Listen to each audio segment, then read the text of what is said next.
La petite histoire des produits de l'érable remonte bien avant l'arrivée au Québec des colons français.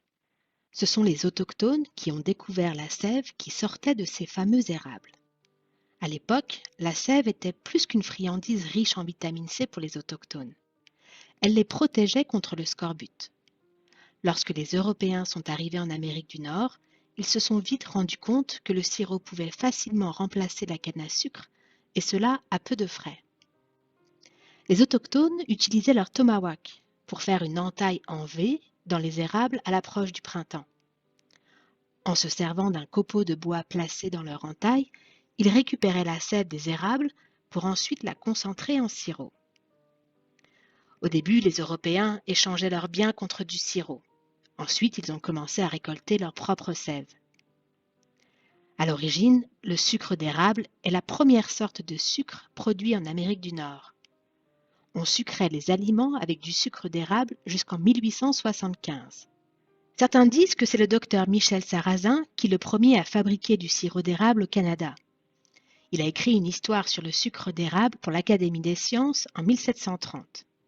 Il serait arrivé au Canada en 1685 et le printemps suivant aurait fait des expériences avec la sève de l'érable.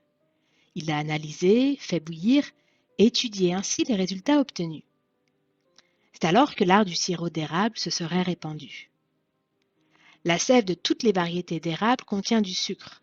Cependant, seule la sève de l'érable à sucre est assez sucrée et abondante pour produire du sucre et du sirop d'érable pour le commerce. Les érables se retrouvent principalement au Québec et en Amérique du Nord et on en compte sur plus de 144 000 hectares. Le Québec fournit les 2 tiers de la production mondiale de sirop d'érable. Le tiers restant provient du nord de l'Ontario et des États-Unis, et plus précisément de l'État de New York et du Vermont. Il faut 30 à 40 litres de sève pour faire un seul litre de sirop. Un érable peut donner 60 à 160 litres de sève par saison, tout dépendant des conditions climatiques. Le temps des sucres, au printemps, attire des milliers de visiteurs dans les érablières. C'est l'occasion de manger un repas copieux fait de crêpes, d'œufs, de jambon, de fèves au lard, de bacon, d'oreilles de Chris, le tout cuit dans du sirop ou arrosé de sirop une fois servi. Aujourd'hui, et pour partager et transmettre la tradition, le Club culturel francophone de Thunder Bay vous explique comment faire de la tire. Laissez-vous guider par Régent Rouillard, bénévole du CCF, et dégustez. Bonjour, aujourd'hui le Club culturel francophone de Thunder Bay pour cette version 2021 de la cabane à sucre. On vous la propose à la maison. On aimerait vous présenter comment on fait la tire sur la neige à la maison. Depuis de nombreuses années que le Club culturel francophone présente ses traditions canadiennes françaises.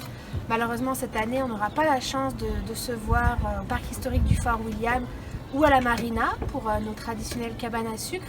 Donc on s'est retrouvés dans la cour arrière de Régent Rouillard, notre expert en sirop d'érable, pour vous présenter, pour vous expliquer comment est-ce qu'on peut faire ces bâtons de tir. Bonjour Régent. Bonjour. Merci de nous accueillir chez toi.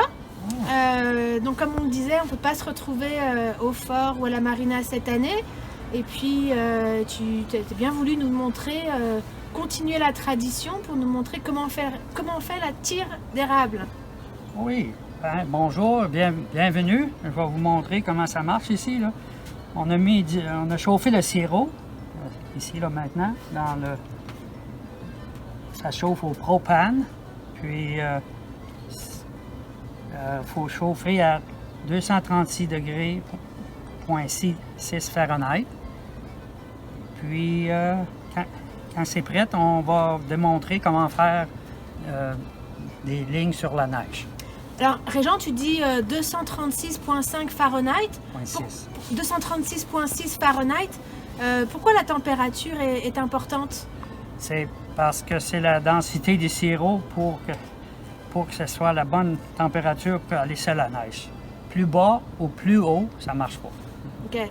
Plus bas ou plus haut, la température, on va vous le montrer aussi dans la vidéo, ça fait faire autre chose que de la tire. Ça peut faire du beurre, ça peut faire du sucre, Donc pour la tire sur la neige, on le redit. 236,6 degrés Fahrenheit. Et puis Régent, est-ce que tu peux nous dire quelle sorte de sirop est-ce qu'on utilise pour faire la tire? Ce sirop maintenant, ça s'appelle le sirop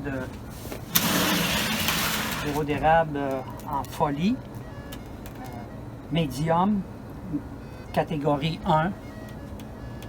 Ça vient de Chemin du Lac Howard, Québec, Canada, Mont-Laurier. Puis alors, ce sirop-là, Régent, tu peux peut-être le rappeler, on peut se le procurer auprès du CCF. Auprès du CCF, ou moi, je peux donner mon numéro. Okay. On le mettra dans le bas de la vidéo, les coordonnées pour vous procurer du sirop. Donc soit en bidon ou aussi en canne. Tu peux montrer les cannes, voilà, qui sont plus petites. Et donc direction la casserole. Là, on prend une cuillère et on commence tranquillement là. On verse doucement, comme ça.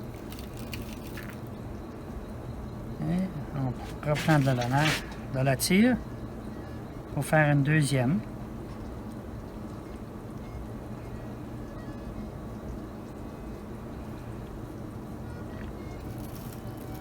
Il faut aller doucement. Et puis, on dépose ça ici. On prend un bâtonnet. On fait la même chose que l'essai là-bas. Là. On pousse, tourne. On attend un petit peu. Pousse, tourne. Puis c'est vraiment souvent à la cabane à sucre, Régent, on dit aux gens d'attendre. Oui, il faut attendre. Il faut être patient. Parce que si le sirop est trop chaud ou si dehors il fait trop doux, on veut vraiment que la tire, que le mélange de l'érable s'accroche sur le bâton au contact du froid de la neige et du chaud de la tire finalement. Oui.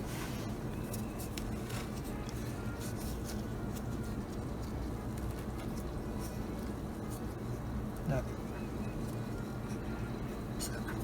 Ça va très bien. Une belle consistance? Oui, ouais. Très bonne consistance. Si on n'aime pas la tire sur la neige, est-ce qu'on peut faire autre chose avec la tire? Certainement, oui. On peut prendre de la tire chaude. Il faut que ça bouillit à peu près 2 degrés de plus que 238 degrés. Et puis, on la verse tranquillement dans des petits cornets. Mais avant, je continue, je vais vous expliquer pourquoi on fait des cornets. C'est que souvent, les personnes n'aiment pas manger la tire ou sur la neige. Ils aiment manger des cornets de tire seulement. Une fois fini de couler tous les cornets, il faut les sprayer un petit peu comme ça pour pas qu'ils tournent cristal. Une fois asperger les cornets, il faut les laisser refroidir parce que la tire est encore très chaude. Donc, n'essayez pas de manger, vous allez vous brûler le dedans de la bouche. Alors voilà, Régent vous a montré comment faire de la tire à la casserole. Nous, on a fait ça dehors aujourd'hui, mais vous pouvez aussi préparer la casserole à l'intérieur, à la maison, et puis ensuite verser sur la neige à l'extérieur ou la porter à l'intérieur si vous êtes courageux. Et on aimerait aussi vous partager une recette de la tire d'érable au micro-ondes. Donc c'est assez facile si jamais vous n'avez pas de thermomètre pour mesurer la température de cuisson du sirop. Alors très simplement, une tasse de sirop d'érable. Alors l'idéal c'est avant de mettre le sirop dans le four à micro-ondes, donc vous graissez légèrement 1 cm sur le haut du bol en mettant du beurre. Ça va éviter que le sirop se renverse si jamais ça chauffe trop dans le four à micro-ondes.